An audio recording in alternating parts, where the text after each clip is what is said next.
Bienvenidos al módulo de gobernabilidad ante el cambio climático. En esta ocasión vamos a iniciar una serie de 3 conferencias, contando en este momento con la conferencia relacionada a la experiencia de Nicaragua en gobernabilidad. Y el objetivo que nosotros perseguimos con esta conferencia es reflexionar sobre las distintas etapas históricas que ha vivido Nicaragua a lo largo de su historia, partiendo como punto de referencia 1838, que fue cuando se promulgó la primera constitución política fuera de la Federación Centroamericana. A partir de este año 1838 hasta el presente año 2012, vamos a analizar cuáles han sido los elementos que han concurrido para la gobernabilidad o no en las diferentes etapas. Entonces esperamos de que participen en el foro de debate las y los participantes de este curso para que podamos enriquecer el diplomado y podamos introducir esta temática en los diferentes programas que nosotros vamos a desarrollar. La gobernabilidad, entendida como las condiciones que se crean entre el gobernante y el gobernado. La gobernabilidad, entendida sobre la base de ese vínculo que se establece entre gobernantes y gobernados, como la definición de las relaciones,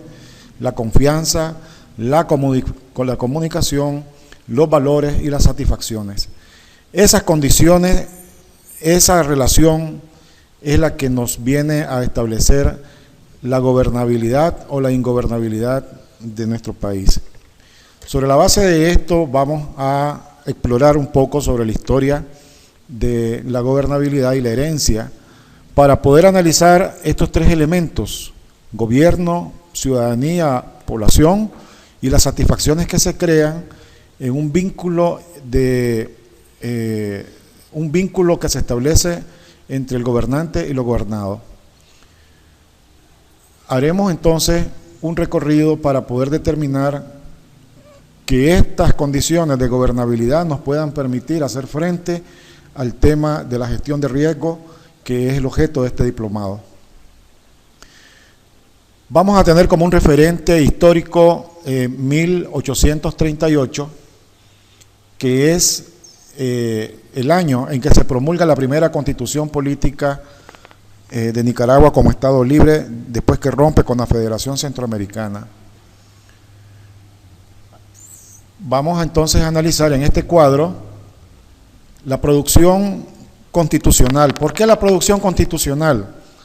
Porque precisamente esa vinculación entre gobernantes y gobernados lo establece o se define a través del sistema político que el país tiene,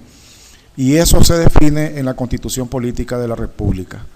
Es por eso de que nos vamos a remitir al marco jurídico institucional para determinar los niveles de participación, los niveles de discrecionalidad y los niveles de organización del Estado y del gobierno para poder, fomentar, propiciar o no el ambiente de gobernabilidad. En este cuadro entonces presentamos cada una de las constituciones que se promulgaron hasta la fecha y iniciamos con 1838, en donde el sistema político se define como republicano, popular y representativo. Luego se promulga la Constitución de 1858 y el sistema político se define como popular y representativo. Aquí quiero hacer un pequeño alto,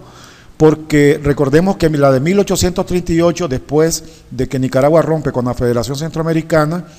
se producen o se hace en un ambiente siempre muy tenso a nivel de Centroamérica. Venimos de una independencia de la corona española, y se encuentran en nuestro país 2 corrientes políticas denominadas popularmente como Timbucos y Calandraca, que no eran más que la corriente liberal y la corriente conservadora. En este sentido, ya entre 1838 y 1858 asume el gobierno Fruto Chamorro, de corriente conservadora, y dicho sea de paso, se proclama como el primer presidente de Nicaragua. Anteriormente se conocían como directores de gobierno, y en la Constitución ya de 1858 pues se establece el presidente. También es importante señalar que en este periodo, entre 1838 y 1858, hay un acontecimiento histórico importante, como lo es la Guerra Nacional. Todos sabemos de que la Guerra Nacional es propiciada precisamente porque la corriente o la fracción liberal, encabezada por Máximo Jerez y Francisco Castellón, amenazaban con derrocar al gobierno de Fruto Chamorro, y a la vez también se negaba a darles participación a esta facción política, y finalmente los expulsó de Nicaragua a los líderes o dirigentes del Partido Liberal, que en ese tiempo se denominaban democráticos, y a los conservadores legitimistas, o popularmente timbucos y calandraca. En este sentido, pues los líderes liberales fueron al exilio, y estando en el exilio contactaron a Byron Cole y a William Walker, que andaban en busca de conquistar nuevos territorios para los Estados Unidos en el marco de la expansión norteamericana,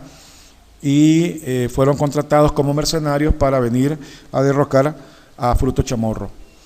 Entre 1838 y 1858 tenemos entonces la Guerra Nacional, la presencia de los filibusteros en territorio nicaragüense, pero también la participación de gobiernos y ejércitos centroamericanos luchando contra el filibusterismo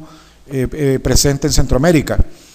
La presión de los hermanos centroamericanos hizo de que tanto liberales como conservadores o democráticos y legitimistas firmaran el Pacto de la Providencia, que se comprometían a luchar juntos contra el filibusterismo. Todos recordarán que William Walker se proclamó presidente. Al final, William Walker no solamente combatió contra el gobierno conservador, sino también contra quienes le habían contratado, que eran los liberales, y verdaderamente representaba una amenaza para Centroamérica. Luego de la Guerra Nacional vino el famoso periodo de los 30 años conservadores, que marcó cierta o relativa paz en Nicaragua. Luego de esa lección histórica de luchar contra el filibusterismo y de buscar la unidad de la nación para luchar contra ello, se promulga la Constitución de 1893, que luego de los 30 años conservadores se da la Revolución Liberal encabezada por José Santos Zelaya. Es decir, después de 30 años de relativa paz y calma en Nicaragua, de la sucesión de gobiernos conservadores, vino la Revolución Liberal de Zelaya, una revolución armada, y promulga la Constitución que se conoció como la Libérrima en 1893. En esta Constitución política se estableció como sistema político que Nicaragua era republicana, democrática y representativa. En el mismo periodo de Zelaya, que inicia en 1893 con la revolución, en 1905 promulga la segunda Constitución bajo su mandato, denominada la democrática o la autocrática. La Constitución autocrática porque se dice que fue hecha a imagen y semejanza de él, y igualmente pues estableció como sistema político republicano, democrático y representativo. Zelaya fue más bien presionado para abandonar el poder en 1909, y luego que él renunciara a la presidencia, se impuso un gobierno de corte conservador en Nicaragua, y en esa transición se aprueba la Constitución de diciembre de 1911, retornando a una constitución de corte conservador, pero mantiene el sistema político republicano, democrático y representativo, pero además le agrega el concepto de unitario. Luego de 1911, con este nuevo gobierno títere de corte conservador, se da la intervención norteamericana, en donde sobresale uno de los defensores, uno de los nacionalistas más reconocidos en la historia de Nicaragua, como lo es Benjamín Celedón, un abogado de ideas liberales que se opuso a la intervención norteamericana y que hizo frente a las tropas extranjeras, cayendo en una batalla entre el Coyotepe y la Barranca en Masaya, y así se escribe una página de heroísmo muy importante, y luego esta ocupación se extendió hasta 1923, cuando las tropas norteamericanas se retiran de Nicaragua y dejan instaurado un gobierno libero conservador. El presidente era conservador y el vicepresidente era liberal. El presidente Solórzano, que era en esa ocasión el presidente conservador, asume, y el vicepresidente era Juan Bautista Sacasa. Las presiones y luego un golpe de Estado fraguado por los conservadores a la cabeza del general Chamorro, Emiliano Chamorro, dan el famoso golpe Lomazo, que se le conoce en la historia, y se ve forzado a renunciar el presidente Solórzano, y constitucionalmente, es decir, la Constitución de 1911 establecía de que a la ausencia del presidente, el vicepresidente podía asumir la presidencia. En este caso le correspondía constitucionalmente asumir la presidencia al vicepresidente Juan Bautista Sacasa, a quien con el golpe de Estado se le niega de que asuma un liberal el gobierno. De esta manera, a partir de 1924, inicia una nueva guerra en Nicaragua, denominada la Guerra Constitucionalista, donde Juan Bautista Sacasa, como vicepresidente y constitucionalmente llamado a ocupar la presidencia por la ausencia del presidente, se va hacia Puerto Cabeza a instaurar un gobierno provisional, y con José María Moncada al frente del Ejército Liberal a propiciar, digamos, la toma de la capital para instaurarse constitucionalmente como presidente. Aquí inicia entonces la guerra constitucionalista, que viene a finalizar con el Pacto del Espino Negro, que se da en Tipitapa, donde nuevamente los norteamericanos envían a Henry Stinson y a otros personeros para mediatizar la inevitable victoria que iba a significar de parte de los liberales, que ya estaban en Buaco, a las puertas de Managua. En este escenario, entre la invasión que iban haciendo los liberales hacia Managua sobre los conservadores, es que aparece en escena el general Augusto C. Sandino, quien se encontraba en México trabajando en las petroleras, y cuando se da la guerra constitucionalista, se fue a poner a la orden de José María Moncada, y José María Moncada no le dio lugar a participar dentro de su ejército, constituyendo aparte él un grupo de hombres armados que vinieron acompañando la marcha que venían desde Puerto Cabeza hacia Managua de los liberales, cuando a la altura de Buaco las tropas liberales mayoritariamente respecto a las conservadoras cayeron en una emboscada, lo que se le conoció como el Cerco de Hierro, y gracias a la acción de Sandino, que no se encontraba dentro de ese grupo, desde afuera rompió el cerco que le permitió a los liberales poder salir y dirigirse hacia la capital. Ya era casi una victoria inminente cuando los norteamericanos intervinieron y mediatizaron esa victoria, firmando el Pacto del Espino Negro, una historia muy negra y vergonzosa para nuestro país. En este sentido, en ese acuerdo establecido se señaló de que iban a ser alternados ocupar el cargo de presidente, y se le da la presidencia a Juan Bautista Sacasa, quien asume,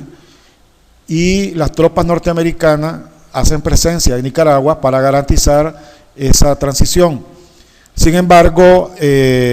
con esta intervención, Sandino se niega a entregar las armas y se dirige hacia la Segovia, hacia Jinotega, con su tropa, y comienza un nuevo capítulo en nuestra historia llamada la Guerra Antiimperialista de Sandino. Instaurado el gobierno de Juan Bautista Sacasa, y a la impotencia de las tropas norteamericanas de doblegar las tropas malapertrechadas de Sandino, ellos salen de Nicaragua, prácticamente constituyendo una derrota de los norteamericanos, la intervención norteamericana en los fusiles de Sandino. Sandino se ve obligado, luego de la salida de las tropas norteamericanas, a firmar un acuerdo de paz con el gobierno de Juan Bautista Sacasa, para que pudieran los campesinos que estaban bajo su mando incorporarse a la actividad económica cooperativa en el campo. De esta manera, la salida de los norteamericanos, ellos instauran en Nicaragua un cuerpo armado denominado Guardia Nacional, y cuyo jefe o primer jefe fue Anastasio Somoza García, un nicaragüense que había sido entrenado y gozaba de la confianza de los Estados Unidos. En este sentido, en las pláticas de paz establecidas con Juan Bautista Sacasa, Sandino, en una de las venidas, en una de las actividades que tenía en la Casa Presidencial, fue emboscado por orientaciones de la Embajada Norteamericana y con el beneplácito y la ejecución intelectual de Anastasio Somoza García, y bajando de la loma de Tizcapa, de la Casa Presidencial, fue hecho prisionero y fue asesinado junto con sus lugartenientes. Y a partir de este asesinato, bueno, marca otra etapa de la historia de Nicaragua, donde ya en 1939, que se avisoraban las elecciones, Anastasio Somoza García, que había ejecutado este crimen, sale mediante fraude, sale como presidente de la República, y luego se promulga la Constitución que se conoce de 1939 en las puertas ya de la Segunda Guerra Mundial. Cabe señalar entonces que en 1939 el sistema político que se estableció como republicano, democrático y representativo también marca contextualmente el inicio de la Segunda Guerra Mundial. Somoza declara la guerra a Alemania y comienza a expropiarle las propiedades a las familias y a los ciudadanos alemanes asentados en Nicaragua, y comienza a hacerse riqueza aprovechando ese contexto internacional. En 1939 da inicio a lo que se conoce como la dictadura somocista. Luego de esto, la represión que en las montañas de Nicaragua se ejerció contra aquellos soldados y tropas que anduvieron con Sandino. Hubieron masacres en el campo, en las montañas, y esto se extendió hasta inicios de los años 40. Luego, siempre bajo el gobierno de Anastasio Somoza García, en 1948 se promulga la Constitución que estableció que Nicaragua era un sistema político republicano, democrático y representativo. Luego, en 1950, siempre bajo el régimen de Anastasio Somoza García, también se establece el sistema republicano, democrático y representativo. Luego, en los años 50, nosotros conocemos la acción heroica de Rigoberto López Pérez, quien ajustició a Anastasio Somoza García en 1956, pero también conocemos de otros hechos relevantes en la época, de levantamientos armados, de las tomas de los cuarteles de Jinotepe, de la jornada de Olama y Mojijones, y otros movimientos armados y movimientos también gestados por los estudiantes universitarios de León. Luego del ajusticiamiento de Anastasio Somoza García, se sucedieron también Luis Somoza, el hijo de Anastasio Somoza García, y finalmente Anastasio Somoza de Baile. De esta manera, desde la Constitución de 1950 se promulga otra bajo el gobierno de Anastasio Somoza de Baile en 1974, que constituye, digamos, la última constitución de toda esta era. De 1974, bueno, luego tenemos la revolución en 1979, un triunfo de los sandinistas a través de las armas, quienes en el periodo de los 80 promulgan la última constitución política, que en 1987, que es la que actualmente prevalece en Nicaragua con todas sus reformas. Entonces, en total nosotros tenemos 10 constituciones políticas, y si nos fijamos en el cuadro, nosotros vamos a apreciar que en la Constitución de 1987 se establece como sistema político que Nicaragua es democrático, participativo y representativo. Podemos ver que por primera vez, desde 1838 hasta 1987, por primera vez se establece un sistema participativo que no estuvo presente en las 9 constituciones anteriores, marcando de esa manera el nuevo marco jurídico institucional de Nicaragua. Podemos analizar entonces que el sistema representativo, desde 1838 hasta la aprobación o promulgación de la Constitución de 1987, Nicaragua suma 149 años de práctica representativa. Prácticamente en Nicaragua los ciudadanos estaban limitados solamente a votar, es decir, los nicaragüenses revestían de cierta importancia política para los periodos de elecciones. Entonces, casi siglo y medio de representación en Nicaragua. En el caso del sistema participativo, desde 1987, que lo establece la Constitución Política de la República, hasta 2012, es decir, hasta este año, suman 25 años del sistema participativo establecido en la Constitución. Sin embargo, hay que hacer una observación, y es que para poder valorar el ejercicio de la democracia participativa se debe analizar el contexto en que se promulga la Constitución de 1987 y los años subsiguientes, considerando que la condición básica para el ejercicio de la democracia participativa es la paz. Considerando esto, es necesario señalar entonces de que a partir de 1990, ¿verdad?, que se da el gobierno encabezado por la señora Violeta Chamorro hasta el 96, que culmina su periodo. Ese periodo fue un periodo de transición donde pudimos ser testigos, o parte, digamos, de ese contexto, donde hubieron movimientos armados, los recompas, los recontras, los revueltos, surgieron el FROC, el FUAC, los 380, y fue un periodo de mucha, digamos, inestabilidad política, pero también mucha inestabilidad en el campo, de mucha inestabilidad económica y social. Si partimos de esta premisa, entonces podríamos decir que, considerando de que la premisa fundamental para poder desarrollar la democracia participativa es la paz, entonces habría que hacer un cálculo más o menos a partir de 1996 a la fecha, y podemos señalar entonces en este cuadro de que tenemos que la democracia representativa ha prevalecido en Nicaragua durante 149 años y que las condiciones para desarrollar la democracia participativa apenas tiene 16 años. Si consideramos la total ausencia de la guerra, periodo de doña Violeta, que todavía estuvo presente en una buena parte de la zona rural y montañosa de Nicaragua. Aquí podemos ver en este cuadro entonces la construcción, digamos, de una democracia representativa a lo largo de siglo y medio, y el reto que tenemos las y los nicaragüenses de construir las instituciones participativas, que apenas tiene un periodo muy corto de 16 años aproximadamente. Si a esto también, a este análisis, nosotros le sumamos de que de 1838 hasta el 2012, es decir, 174 años de vida constitucional, Nicaragua ha estado aproximadamente 120 años en guerra y 54 años de relativa paz. Entonces podríamos decir de que la cultura que nosotros hemos venido heredando y que se ha venido, digamos, se ha venido adoptando una cultura prácticamente del conflicto. Nosotros podemos valorar el balance que ahí tenemos de 120 años en guerra y 54 años de relativa paz, donde el reto por conseguir un ambiente que permita una relación entre gobernantes y gobernados de paz es enorme, un reto totalmente enorme.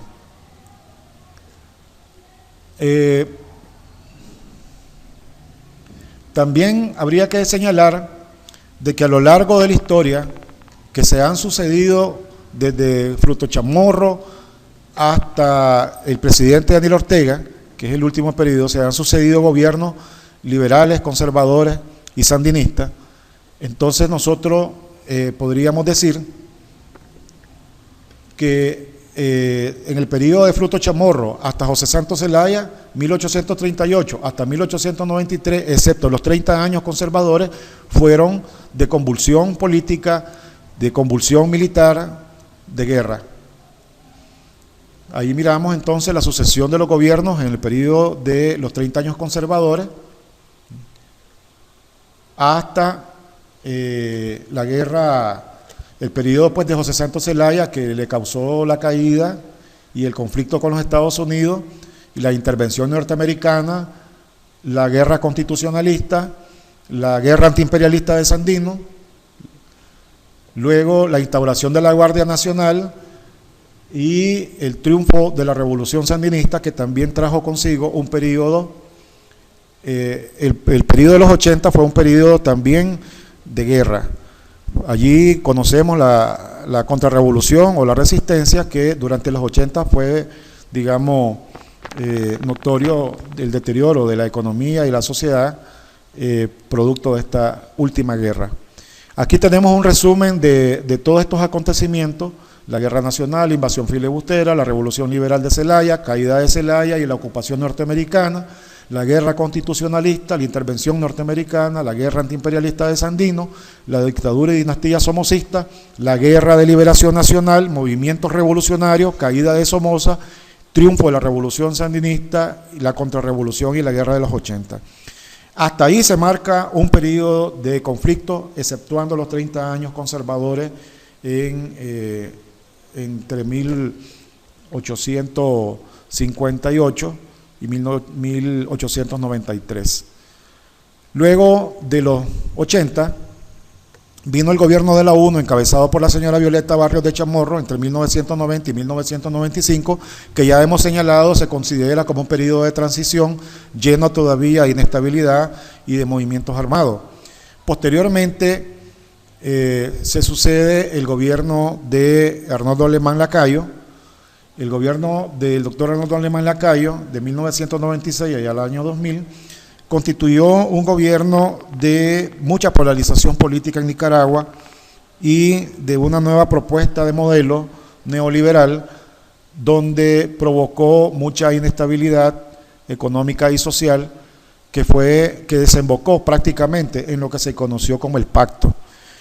En el periodo de Doña Violeta, entre 1990 y 1995, como un periodo de transición, pero de mucha convulsión política, económica, social